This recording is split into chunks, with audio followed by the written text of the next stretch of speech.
I learned a saying here that you have to wear a lot of hats. You really have to learn how to do a lot, and I never realized how much you have to do. Like 6 jobs for like one person. It's insane. The Raptors probably not going to be successful. And now all that we gotta do is watch the Warriors.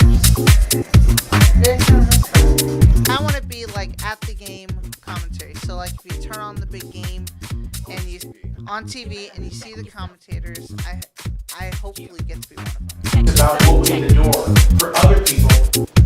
When you have almost 1 million downloads, going to another radio station.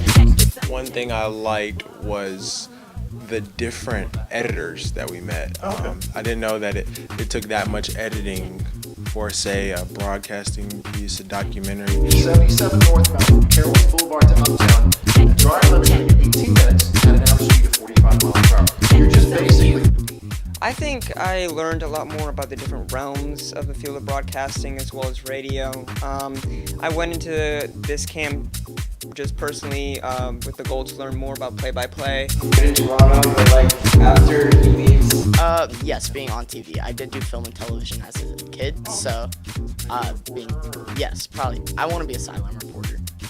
Thank you, WSOC! 2018 CSB Summer Workshop. That's a wrap.